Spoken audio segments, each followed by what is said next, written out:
गौतम ऋषि की पत्नी अहल्या अति सुंदर थी। इंद्र भगवान के मन में एक बार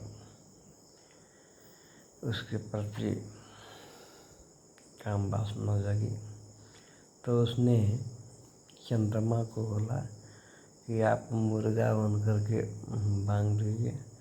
गौतम ऋषि 4 बजे भोर उठ करके गंगा स्नान करके पूजा पाठ करते थे। तो 12 बजे रात को ही चंद्रमा मुर्गा बन करके और बोल दिए, बांध दिए। तो गौतम ऋषि ने सोचा कि सुबह हो गया। वो उठा और कमंडलू लिया और माँ गंगा की ओर चल दिए। जैसे वो निकले, इंद्र भगवान आए गौतम ऋषि के रूप में। अहल्या समझ नहीं पाई कि ये मेरे पति जो है या इंद्र भगवान। उसके साथ शारीरिक संबंध बना लिए।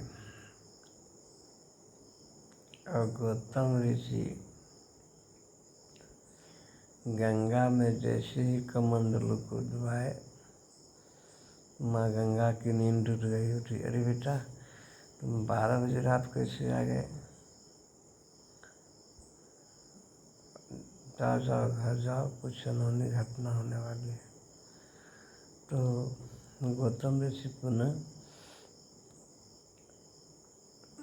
अपना घर आए और देखते हैं कि हमारे रूप में और कोई दूसरा है। उसने कमंडलू से जल निकाला और मंत्र उच्चारण करके उस पर छिड़क दिया। जैसे ही छिड़का वैसे गौतम ऋषि का रूप जो बनाया था वो हटके वास्तविक रूप इंद्र भगवान का रूप आ गया। इंद्र भगवान का जब रूप आ गया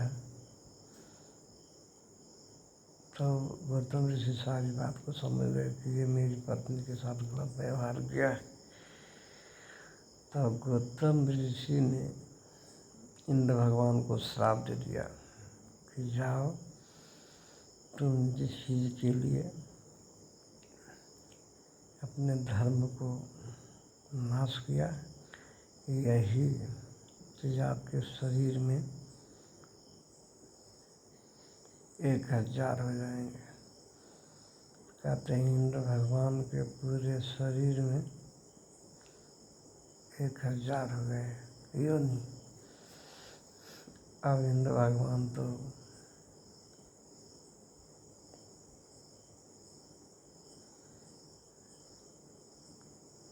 उन्हें गिड़गिड़ाने लगे।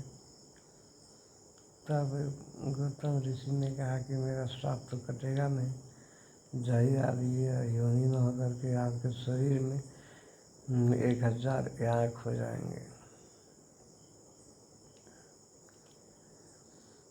और अहल्या को बोली कि आपने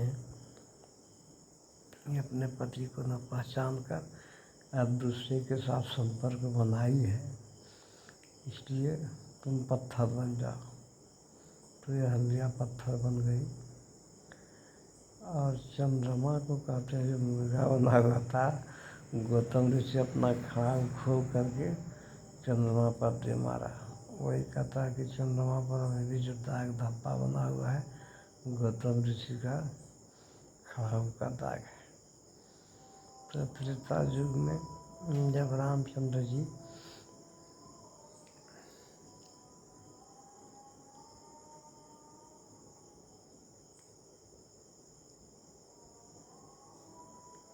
जंगल गए थे तो अहल्या उसी पत्थर पर नीचे अपना पैर को आसपास किए तो अहल्या पुनः अपने वास्तविक शरीर में आ गए। और कहते हैं इंद्र भगवान को जो 1000 आँख था वो कृष्ण ये भगवान का ये जो नरलीला किए हैं उसको अपने आँखों से देखे। इस तरह करके जब मैंने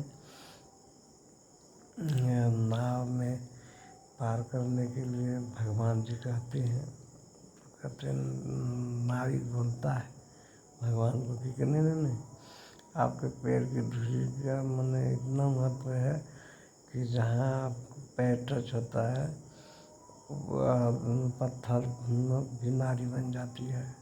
हे प्रभु पैर धोने दीजिए, नहीं तो मैं नाव पर नहीं चढ़ाऊँगा, क्योंकि आपके पैर की धूली में इतना पावर है कि कहीं मेरा नाव नारी न बन जाए तो फिर मेरा परिवार का गुजर बसर कैसे होगा।